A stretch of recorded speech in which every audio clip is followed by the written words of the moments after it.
Que el Señor les bendiga por estar con nosotros. Bueno, hermanos, vamos a compartir la palabra del Señor. Vamos a orar una vez más, así como están sentaditos. Yo quiero orar y entrar en este tiempo de compartir la palabra del Señor. Señor, te damos gracias por tu amor.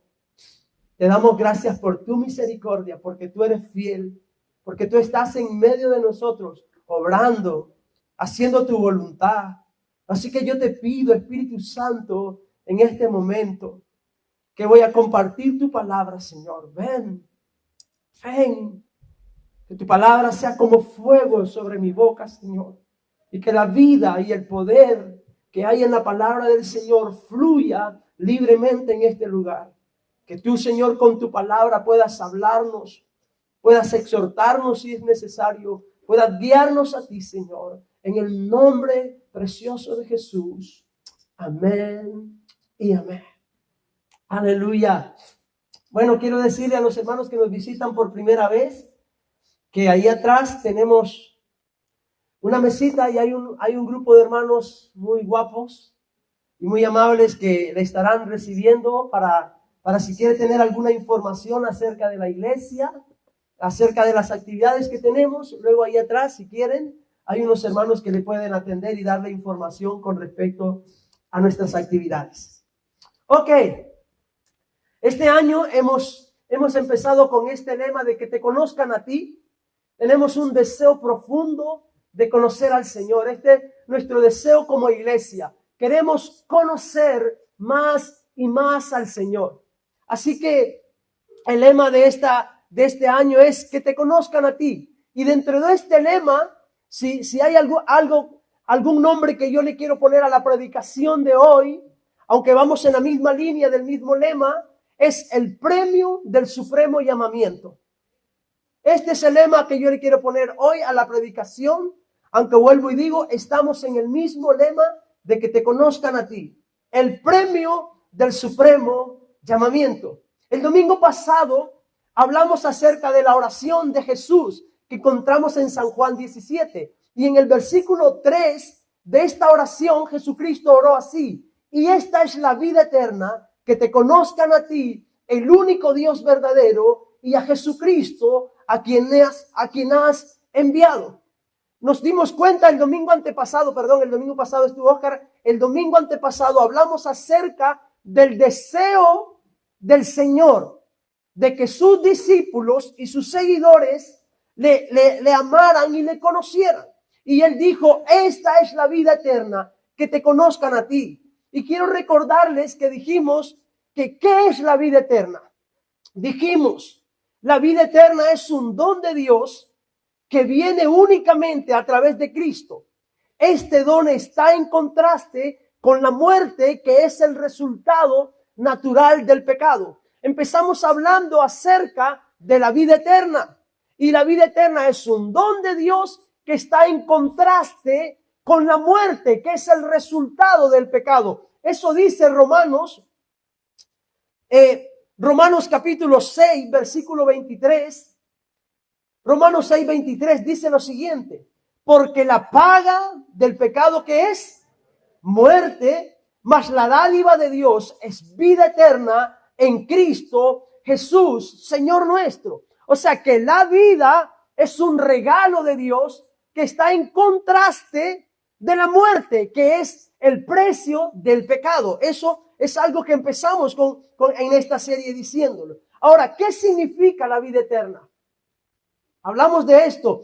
¿Qué significa la vida eterna? Y la vida eterna dijimos que significa que estamos vivos y activos al ambiente de Dios. Si Dios y su ambiente espiritual no afectan e incluso dominan nuestra vida, entonces se puede decir que no tenemos vida en nosotros. O sea, necesitamos que el ambiente de Dios influya sobre nosotros. Si la vida de Dios no influye, entonces no tenemos vida eterna. Si Dios no gobierna sobre nuestra vida, no tenemos vida eterna. Y esto lo podemos ver en Primera de Juan, capítulo 5, versículo 11 y 12. El apóstol Juan dice así: y este es el testimonio que Dios nos ha dado. ¿Qué cosa nos ha dado? Vida eterna. Dios nos ha dado vida eterna y esta vida está en su Hijo. El que tiene al Hijo tiene la vida. El que no tiene al Hijo de Dios no tiene la vida. Amén. O sea, esta es la vida eterna, que te conozcan a ti, y el que tiene al Hijo de Dios tiene la vida. Ahora, la vida eterna se encuentra en un conocimiento experimental de Dios el Padre y su Hijo Jesucristo. Esto es algo que quiero remarcar bastante. La vida eterna se encuentra en un conocimiento experimental de Dios el Padre y su Hijo Jesucristo. Este conocimiento es una experiencia en crecimiento. Nosotros vamos conociendo a Dios cada día y vamos creciendo en medida que le conocemos. Tristemente hoy hay quienes han caído en el error de pensar que el hombre puede obtener este conocimiento mediante la enseñanza y el aprendizaje académico. Todo esto está muy bien, dijimos, y tiene cierta importancia, pero no la importancia suprema. Ahora, yo creo personalmente que la esencia de la posición cristiana más alta es que podamos decir las palabras del apóstol Juan.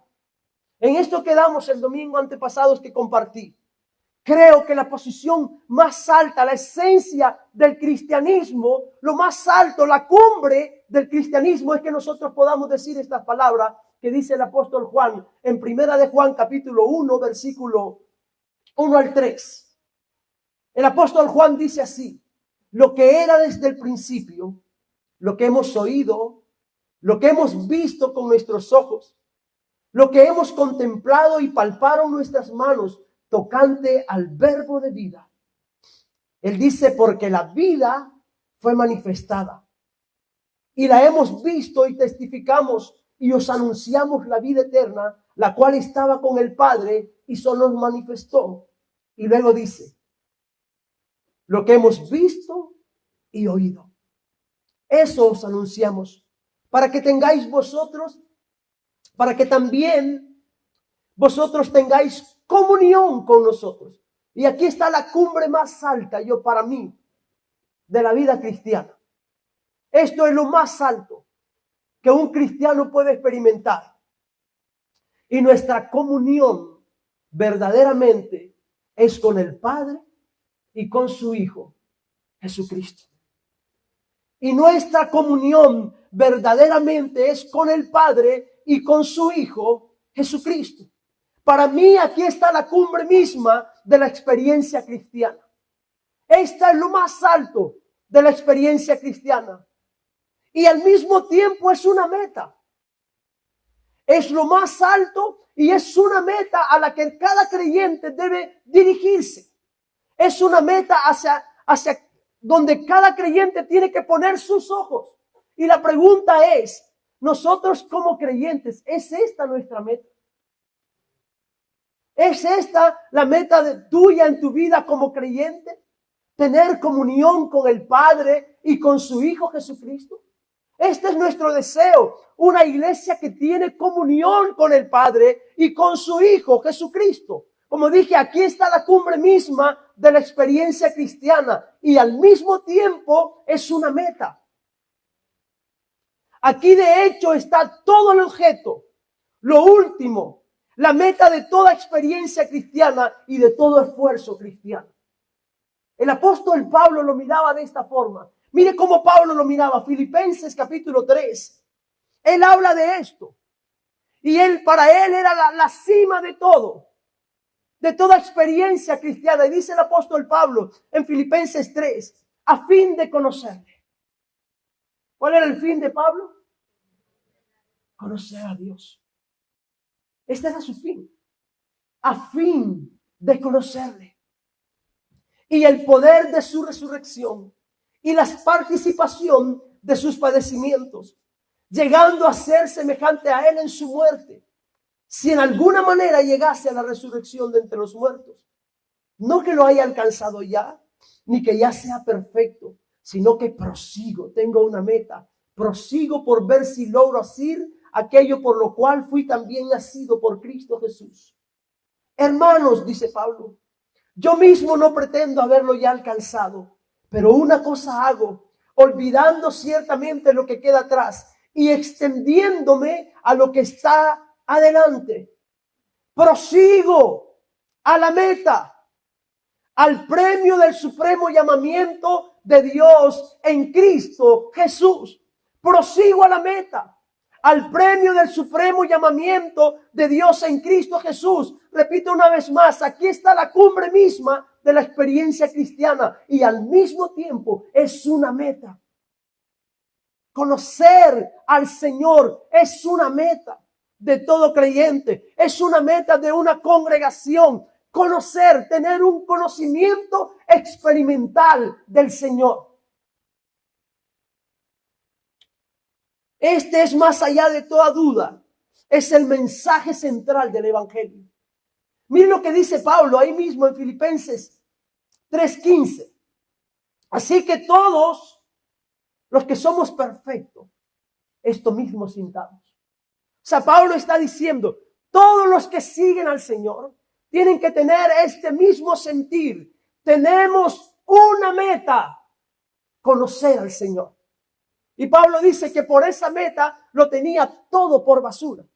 Ahora yo pregunto, para nosotros como creyentes y para nosotros como iglesia, me pregunto, al examinarnos a nosotros mismos y a nuestra experiencia, si todos podemos decir honestamente, esta es mi meta. Esta es mi meta, conocer al Señor. Si todos tenemos esta concepción de la vida cristiana, si todos lo vemos de la siguiente manera, si es nuestra forma habitual de pensar sobre ello y sobre todo lo que significa y todo lo que representa conocer a Dios. Yo vengo a la iglesia, yo soy cristiano porque tengo un propósito en mi vida. Conocer al Señor es lo más alto, es lo que Dios espera de nosotros, es por lo que Jesús oró. Para que sus discípulos le conocieran, pero no solo sus discípulos, sino los que habían de creer también le conocieran. Ahora mire lo que dice Jeremías. Mire lo que espera Dios de nosotros. Jeremías capítulo 9, versículo 23 y 24. Así dijo Jehová. Así dijo Jehová, no se alabe el sabio en su sabiduría. O sea, Dios está diciendo, lo que voy a decir es más importante que la sabiduría. Esto está diciendo, así dijo Jehová, no se alabe el sabio en su sabiduría. O sea, si tú eres una persona sabia, si tú eres una persona que lo que buscas es sabiduría, genial. Pero el Señor dice, así dijo el Señor, no se alabe el sabio en su sabiduría, ni en su valentía se alabe el valiente. O sea, si tú eres valiente, genial, pero ni en su valentía se alabe el valiente. Ni el rico se alabe en sus riquezas. Si tu deseo es acumular riquezas, genial. Pero dice, ni el rico se alabe en su riqueza. No se alabe el sabio, no se alabe el valiente, no se alabe el rico en sus riquezas, porque hay cosas más importantes que estas cosas. Es lo que está diciendo. Así dijo Jehová, no se alabe el sabio en su sabiduría, ni en su valentía se alabe el valiente, ni el rico se alabe en sus riquezas. Mas alábese en esto el que se hubiera de alabar. Ese es lo más alto. Es lo más alto. Pero al mismo tiempo es una meta para nosotros. Mas alábese en esto el que se hubiera de alabar, en entenderme y conocerme. Alábese en esto el que hubiera de alabarse, en entenderme y conocerme. O sea, si tú eres creyente, esta debe ser tu meta. Este debe ser tu fin. Nosotros como iglesia, esta es nuestra meta, este es nuestro fin. Conocerle. Conocerle y entenderle. Que yo soy Jehová, que hago misericordia, juicio y justicia en la tierra, porque estas cosas quiero, dice Jehová. Esto, permítanme enfatizarles nuevamente, es la esencia de la vida cristiana. El objetivo de todo lo que ha hecho el Señor Jesucristo, quien no vino a la tierra simplemente para darnos una enseñanza exaltada que podamos aplicar a las relaciones humanas, aunque esto es algo que nosotros tenemos que hacer. Aplicar las enseñanzas que el Señor nos dio a nuestras relaciones humanas, pero Él no vino simplemente para eso. Él no vino para salvarnos del infierno solamente. Él vino para llevarnos a la comunión con el Padre y consigo mismo. Este es el propósito con el cual Jesucristo vino. Llevarnos a una comunión con el Padre y consigo mismo. Este es el mensaje central del Evangelio. Que te conozcan a ti, el único Dios verdadero, y a Jesucristo, a quien has enviado. Un conocimiento experimental. Y nuestra comunión verdaderamente es con el Padre y con su Hijo, Jesucristo. Entonces, ¿de qué estamos hablando? Estamos hablando de que los cristianos como alguien que tiene comunión con Dios. Comunión con Dios el Padre y con su Hijo, Jesucristo. Pero usted podrá preguntar, ¿y qué significa exactamente eso? ¿Qué significa exactamente tener comunión con Dios el Padre y con su Hijo Jesucristo? En primer lugar, estar en un estado de comunión significa compartir. Significa compartimiento. Significa compañerismo. Comunión significa compartir. Comunión significa compañerismo. O sea, yo comparto con Dios. Yo soy compañero de Dios. Ustedes han sido llamados a compartir con Dios y a ser compañeros de Dios. Somos partícipes, o si se prefiere, socios de Dios de alguna forma. Somos partícipes de Dios y somos socios de Dios de alguna manera. Ahora usted podría decir, ¿cómo somos partícipes de Dios? ¿De qué forma la Biblia dice que yo soy partícipe, que yo vengo a tener comunión con Dios? ¿Cómo me hago partícipe de Dios? El cristiano es aquel que ha llegado a ser partícipe de la vida de Dios. Mire lo que dice Segunda de Pedro, capítulo 1, versículo 3 y 4. El cristiano es aquel que ha llegado a ser participante de la vida de Dios. Dice Pedro, como todas las cosas que pertenecen a la vida y a la piedad nos han sido dadas por su divino poder, mediante el conocimiento de aquel que nos llamó por su gloria y excelencia, por medio de las cuales nos ha dado preciosas y grandísimas promesas. ¿Para qué? Para que por ellas llegases a ser, ¿qué cosa? Participantes de la naturaleza divina. O sea, el cristiano es alguien que participa de la naturaleza divina. ¿Ustedes piensan en esto que estoy diciendo?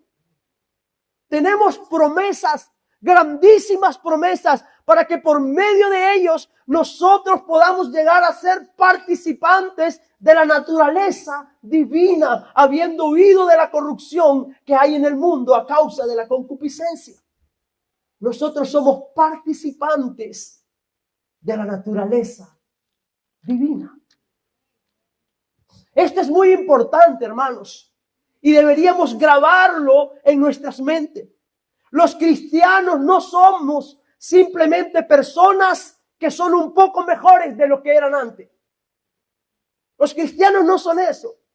No son simplemente personas que ahora son un poco mejores de lo que eran antes, porque han adquirido algunos hábitos o algunas enseñanzas para practicar en sus vidas.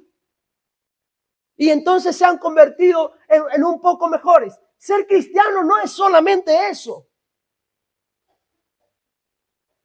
Los cristianos son hombres y mujeres que han recibido la vida divina en sus vidas.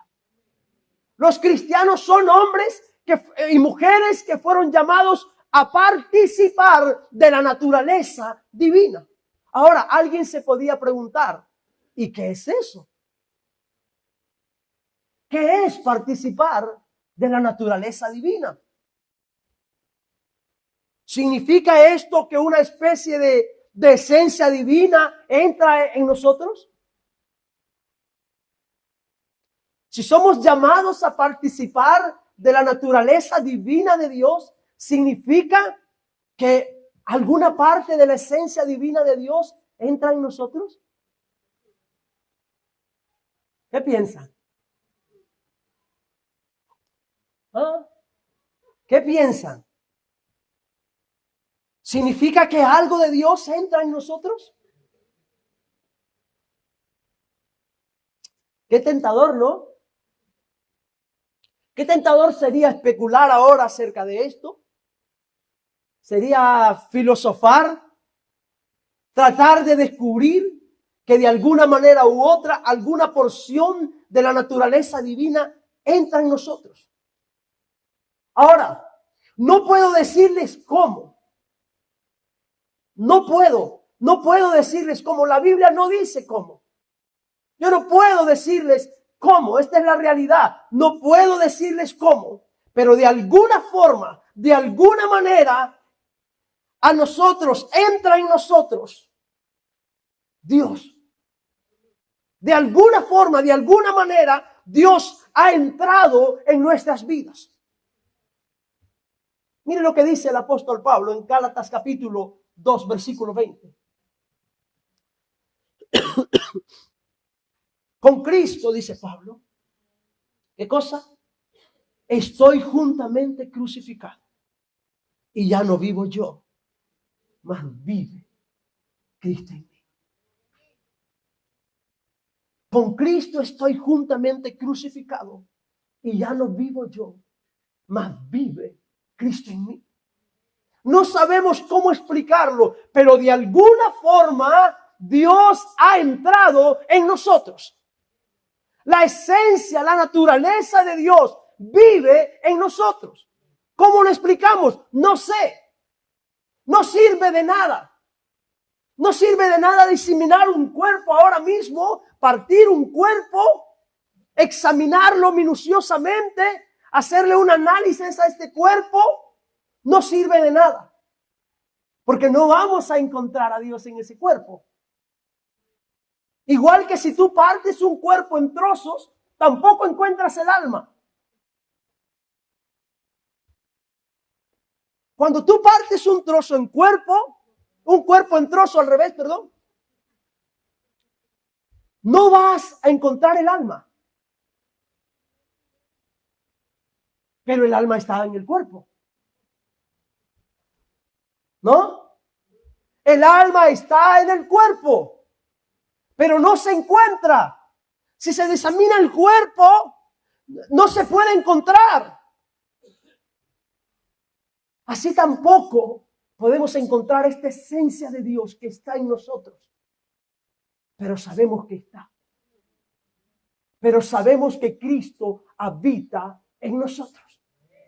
Sabemos que fuimos llamados a ser participantes de la naturaleza divina. Sabemos que de alguna forma la vida de Dios ha entrado en nosotros. Porque somos participantes de la naturaleza divina. Miren lo que Pablo les escribe a los hermanos de Corintios. Ya Pablo había dicho esta idea. Con Cristo estoy juntamente crucificado, dijo Pablo. Mas no vivo yo, vive Cristo en mí. No me pregunten cómo, pero Cristo vive en mí. Eso es lo que Pablo está diciendo. Cristo vive en mí. Y esta misma idea Pablo le dice a los corintios en 2 de Corintios 13:5. Dice Pablo, examinaos a vosotros mismos si estáis en la fe. Aquí hay algo muy importante. Examinaos a vosotros mismos si estáis en la fe. probaos a vosotros mismos, es lo que está diciendo Pablo, y dice, ¿o no os conocéis a vosotros mismos? ¿Qué cosa? Que Jesucristo está en vosotros. ¿No os conocéis a vosotros mismos? Jesucristo está en ustedes. Pero ¿sabe cuál es el problema? Que a veces pareciera que Jesucristo no está en muchos creyentes porque no hay comunión. El problema es la comunión. El problema es la relación. Las promesas están. Fuimos llamados a ser participantes de la naturaleza divina. Fuimos llamados a de alguna forma, como dice Pablo, a darnos cuenta que Jesucristo vive en nosotros. Que Jesucristo está en nosotros. Jesucristo vive en mí, está en mí. Y eso es algo que aunque no se ve, igual que el alma no se ve en un cuerpo humano, sabe que está, si no el cuerpo está muerto. Si el alma no está viva, el cuerpo está muerto. Así es la vida de un creyente. Si Cristo no habita en él, ese creyente es un creyente muerto. Y Pablo le dice a los corintios, examinaos a vosotros mismos si estáis en la fe. Probaos a vosotros mismos. Y luego dice, ¿o no os conocéis a vosotros mismos que Jesucristo está en vosotros? ¿Cuántos de ustedes hoy o cuando están en un momento de dificultad se han examinado hacia adentro y han dicho, Jesucristo está en mí verdaderamente? ¿Gobierna mi vida? ¿Está en mí? ¡Qué hermoso! No se puede explicar, pero está en nosotros. Hemos participado en Él y estamos en Él. Nosotros de alguna manera estamos en Dios y Dios está en nosotros. Mire lo que dice Hechos 17, versículo 28. Porque en Él vivimos y nos movemos y somos. Escuche esto, porque en Él vivimos y nos movemos y somos. Por Él vivimos, por Él existimos, por Él somos creyentes, porque en Él vivimos y Él vive en nosotros. Esta es la realidad de la vida de los creyentes que tienen comunión con Dios. Ahora, si tú estás aquí y eres ateo o eres gnóstico, probablemente estés pensando que estamos locos. Pues claro que sí, porque el evangelio es locura para los que se pierden, porque no se puede entender con palabras. No se puede entender. No se puede entender que alguien dice que la naturaleza divina ha venido a morar en nosotros. No se puede ver, claro que no se puede ver. Igual que no puedes ver el alma en un cuerpo, pero sabes que está. Así Dios gobierna en nosotros. Y Pablo dice, por Él vivimos y nos movemos y por Él somos. Ahora, una gran idea mística, asombrosa para la mente humana y sin embargo una realidad que solo se puede expresar en términos de comunión y compañerismo. Esto solo se puede expresar en términos de comunión y compañerismo. Yo no te puedo probar cómo Cristo vive en mí, pero yo sé que vive en mí. Escucha lo que digo. Yo no te puedo comprobar que Cristo vive en mí, pero sé que vive en mí. Lo sé. Lo sé, nadie me va a hacer dudar de esto. Sé que Cristo vive en mí. Lo sé. Y la pregunta es, ¿lo sabes tú? ¿Sabes que Cristo vive en ti? ¿Sabes que tienes una relación con Dios? ¿Sabes que estás en comunión con Dios? ¿O acaso, le dice Pablo a los corintios, o acaso no sabéis que Cristo mora en vosotros? Esto solo se puede entender en términos de compañerismo, en términos de amistad, en términos de conocimiento de Dios. ¿Qué es lo que estamos hablando? Queremos una iglesia que conoce a su Señor. El Salmo dice, y el pueblo que conoce a su Dios se esforzará y actuará. Dice el libro de Daniel, perdón. El pueblo que conoce a su Dios se esforzará y actuará. Necesitamos un pueblo que conoce a Dios. Ahora analicemos esto un poco más. Esto que dice nuestra comunión verdaderamente es con el Padre y con su Hijo Jesucristo. Esto puede verse de dos maneras. En primer lugar, se puede mirar desde nuestro lado. Luego se puede mirar desde el lado de Dios. Desde nuestro lado, comunión con Dios significa que hemos llegado a conocer a Dios. Dios ya no es un extraño en algún lugar lejano de los cielos. Hay gente que Dios para ellos es un extraño en algún lugar lejano de los cielos. Pero para un creyente no es así. Ya no es una fuerza o un poder perdido en alguna parte. Dios ya no es una energía suprema. Dios ya no es un ser superior en cualquier parte del universo del cual no sabemos nada. Para los creyentes, Dios ahora es alguien a quien conocemos. Dios es alguien a quien conocemos. Mira lo que dice Gálatas, capítulo 4, versículo 8 y 9. El apóstol Pablo dice, ciertamente en otros tiempos, no conociendo a Dios, servíais a los que por naturaleza no son dioses. Mas ahora, conociendo a Dios, me encanta esto lo que Pablo dice, o más bien siendo conocido por Dios. Porque es una relación. Es una relación. No estamos locos. Es una relación. Es Dios y nosotros. Es nosotros y Dios.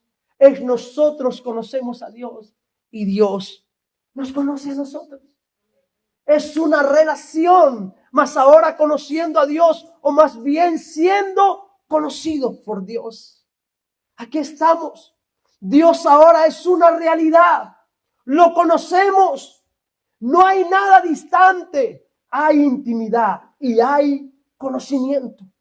El cristiano es aquel que ha conocido a Dios como su Padre.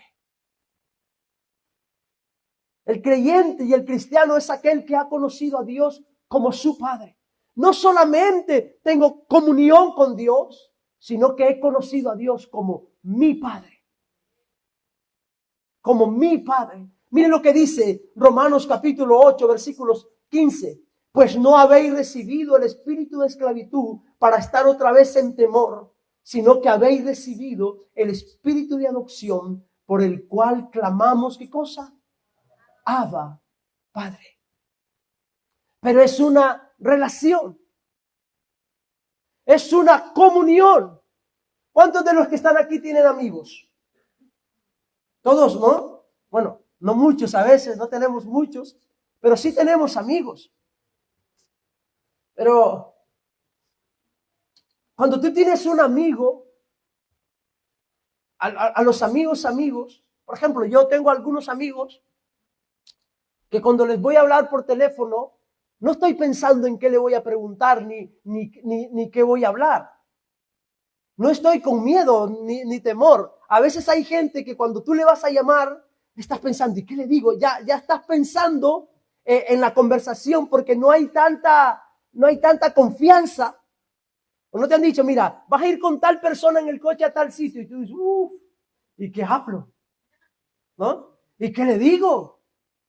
Si no tengo absolutamente confianza con esta persona y te vas inventando que hablas. Con un amigo no es así. Te dicen, vas a ir con tal amigo tuyo a Barcelona. Vas igual. Tú no vas pensando en las conversaciones, 7 horas de viaje que vamos a hablar con esta persona. No. La conversación fluye. Porque hay amistad, porque hay compañerismo. Fluye. Yo cuando Yulisa sale y cuando regresa no estoy nervioso pensando, ¿y ahora qué voy a decir? ¿Qué le voy a decir cuando venga? No. Ella llega y la conversación fluye, sale. No estoy pensando absolutamente nada. Porque hay compañerismo. Porque hay amistad.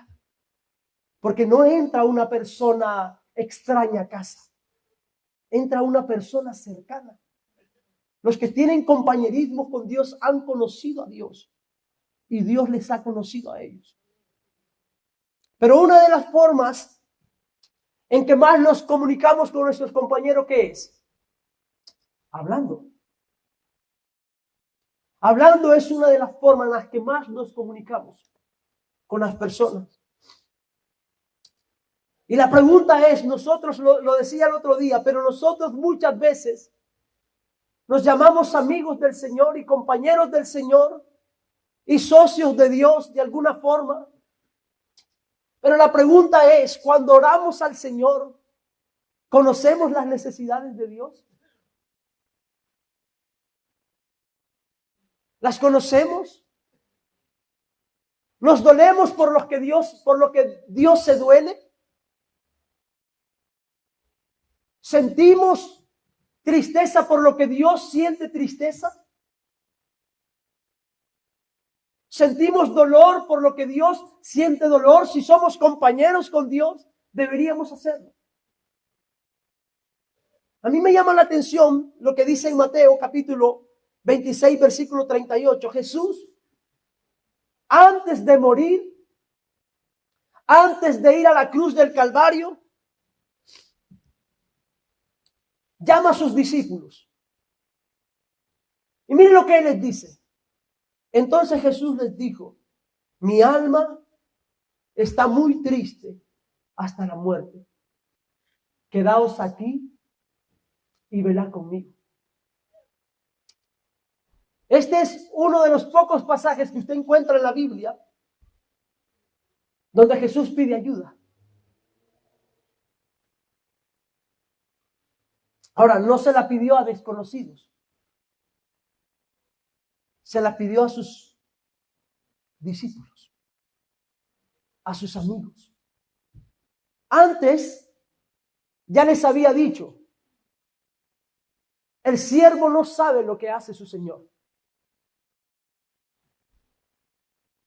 Ustedes son mis amigos. Os he llamado amigos, porque el siervo no sabe lo que hace su Señor. Pero todas las cosas que mi Padre me ha dado a mí, yo se las doy a ustedes, se las he comunicado a ustedes. Por eso ya no los llamo siervos, sino amigos. Y ahora Jesús está necesitando amigos. ¿Y a quién va? A sus amigos, a sus compañeros, con los que compartía 3 años y medio de su ministerio. A ellos va en el momento más difícil. Y nosotros nos gusta ir a Dios en los momentos más difíciles. Todos vamos a Dios en los momentos más difíciles. Pero compañerismo también significa compartir con Dios. Una iglesia que es compañera de Dios es una iglesia que se duele por lo que Dios se duele. Si tú quieres saber, esto es importante, hermanos, porque quiero que lo piensen. Si tú quieres analizar tu compañerismo con Dios, tienes que analizar cuánto te dueles por el pecado de este mundo. Si tú quieres analizar tu compañerismo, tu amistad con Dios, tienes que analizar cómo está tu vida de oración, cuánto hablas con Dios, cuánto te relacionas con Dios. Si quieres examinar si hay una relación sana con Dios, tienes que pensar, ¿cuánto hablo con este amigo?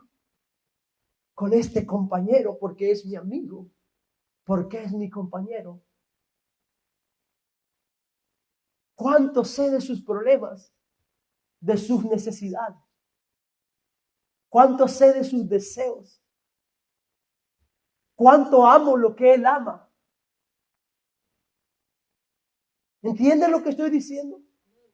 Amo lo que el Señor ama. Me preocupo por lo que el Señor se preocupa. Si tengo una relación sana con Dios, estas evidencias tienen que estar en mi vida. Jesús le dijo a sus discípulos, entonces Jesús le dijo, mi alma está muy triste hasta la muerte, quedaos aquí y velad conmigo. No es muy difícil hablar con una persona que amamos en este mundo, ¿verdad? Amamos a una persona y todo en nosotros se estimula.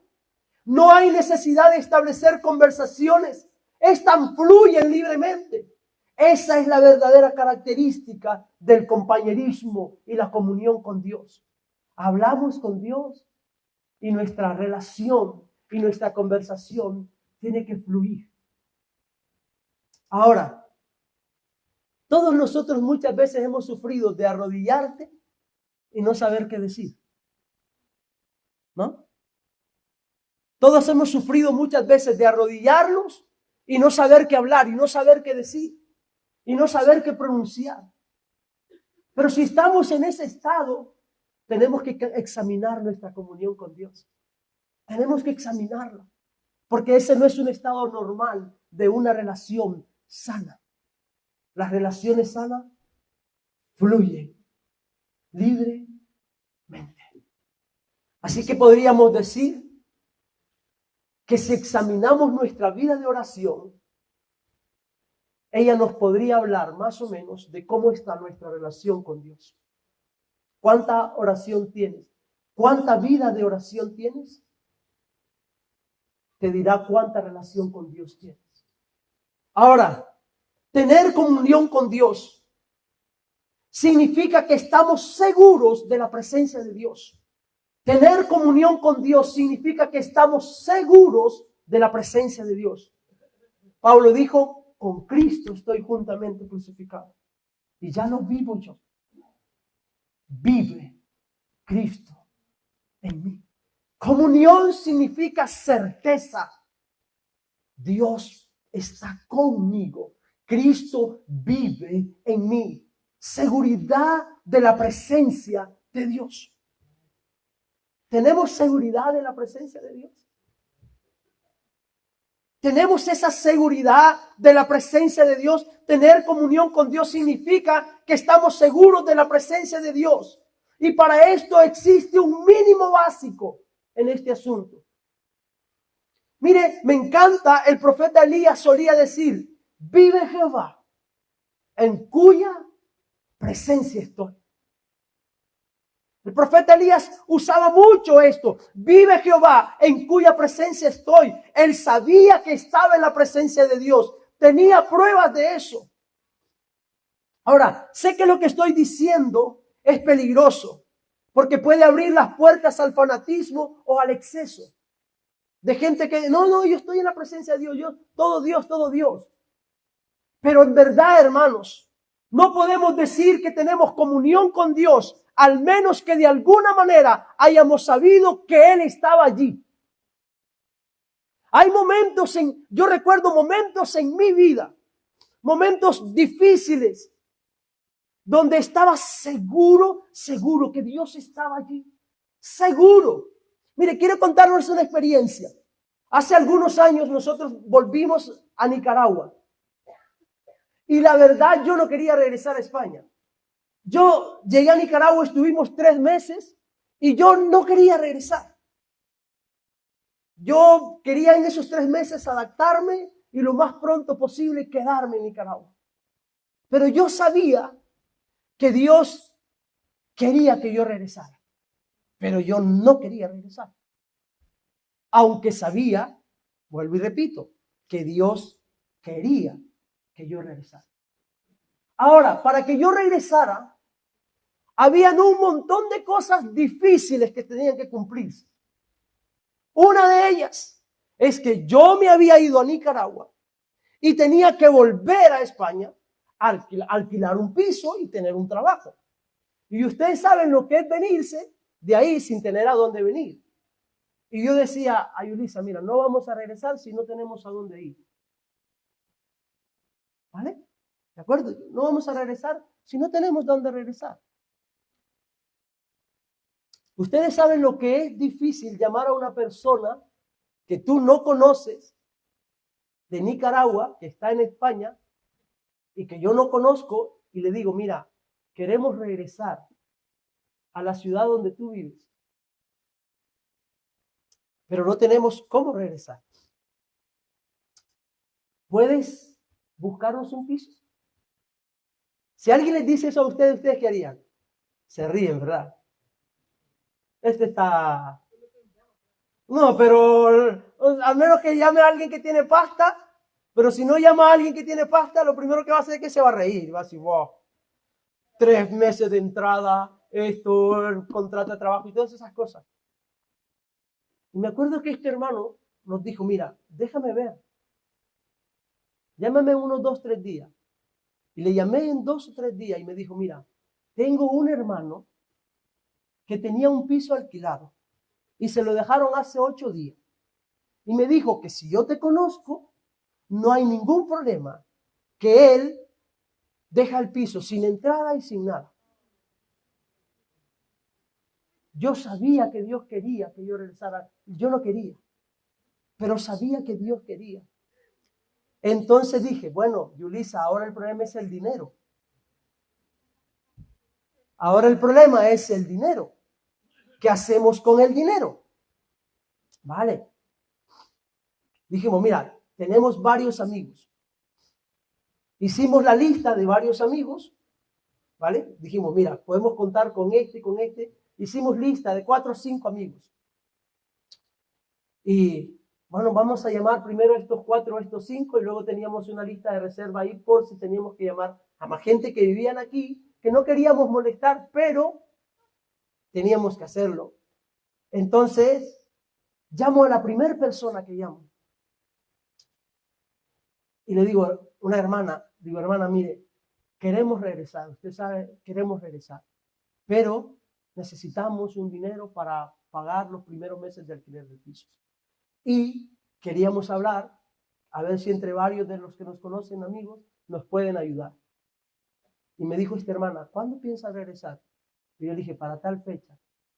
Y me dijo, no hable con nadie más. Deme un número de cuenta y lo que usted necesite yo se lo voy a dar.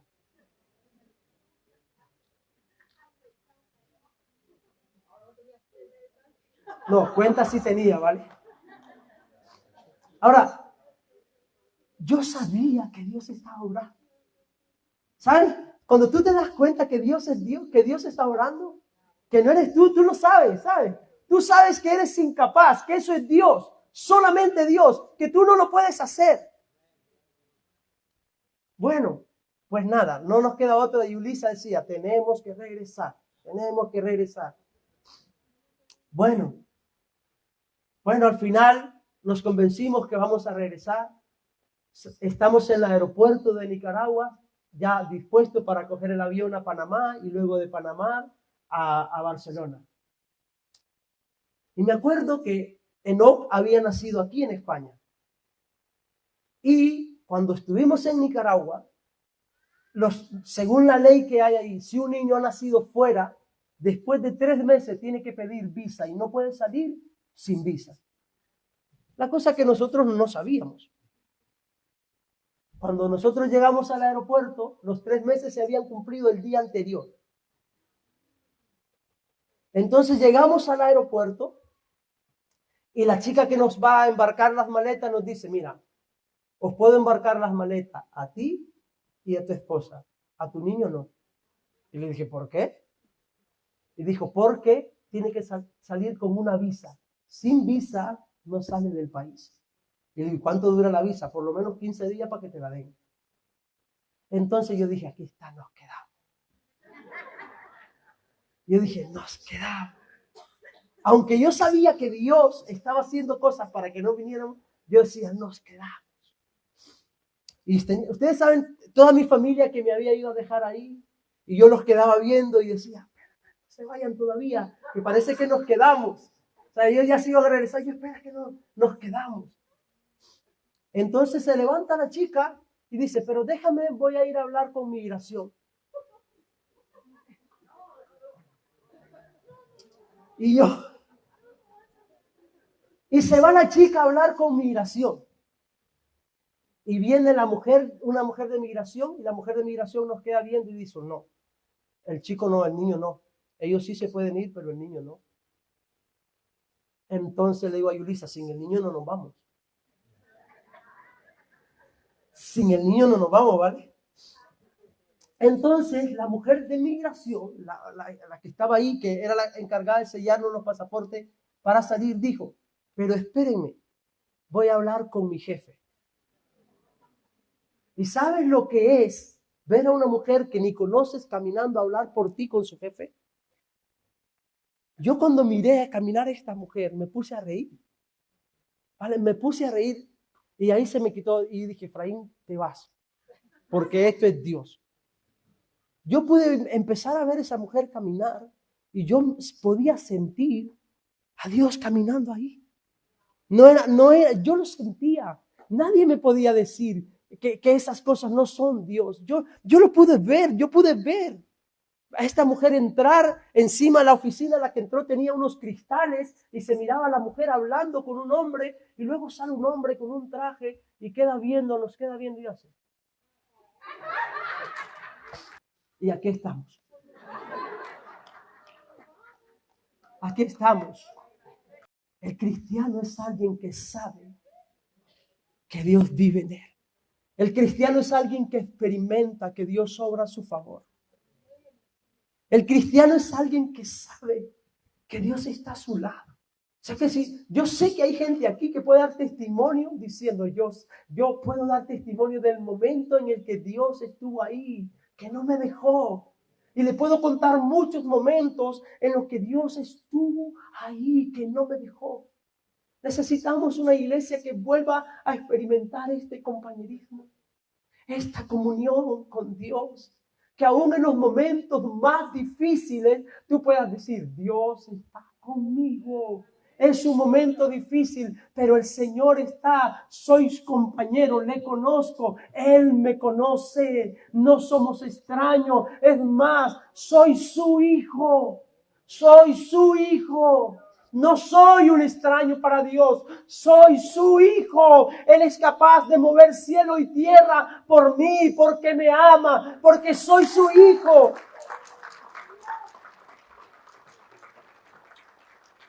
Estas son cosas esenciales en el compañerismo. Estas son cosas que somos llamados a vivir como hijos de Dios. Miren lo que dice San Juan. Jesús estaba pidiendo oración a sus discípulos. Pero antes ya Jesús les había dicho esto.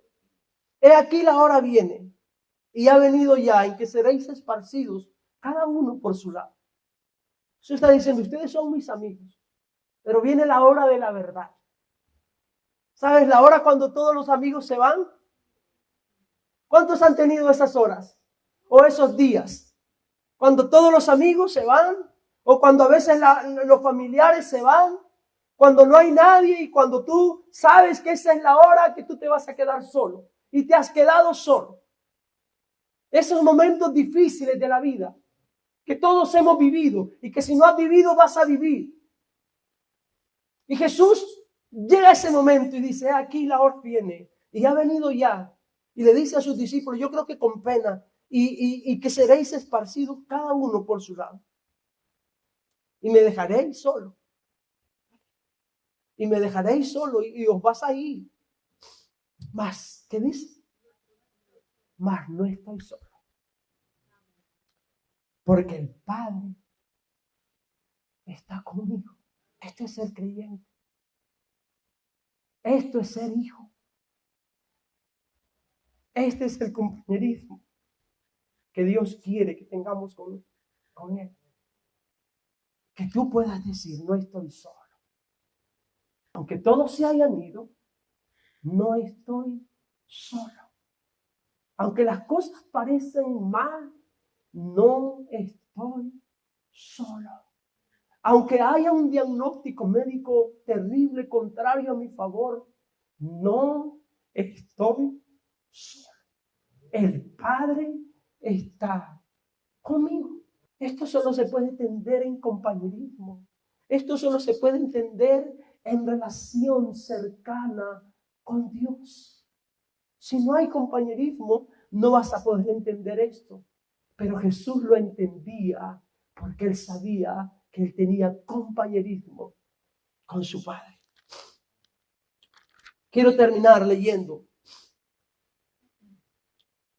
Filipenses capítulo 3, versículos 7 y al 15. Y quiero que se pongan de pie. Y terminamos leyendo esto. El apóstol Pablo anhelaba este compañerismo. Y queremos ser una iglesia que anhele este compañerismo. Queremos ser personas que experimenten no solo en teoría, sino en la práctica. Gracias.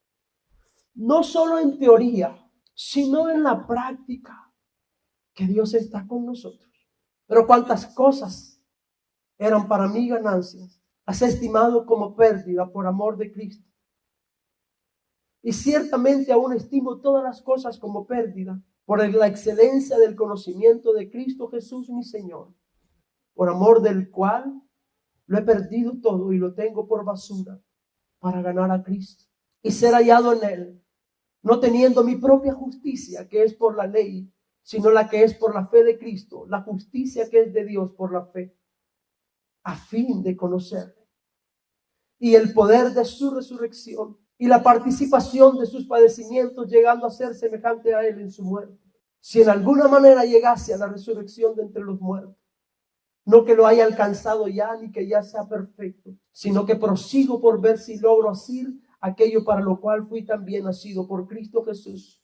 Hermanos, yo mismo no pretendo haberlo ya alcanzado, pero una cosa hago, olvidando ciertamente lo que queda atrás, extendiéndome a lo que está delante, prosigo a la meta, al premio del supremo llamamiento de Dios en Cristo Jesús. Así que todos los que somos perfectos, esto mismo sintamos. Señor, quiero darte gracias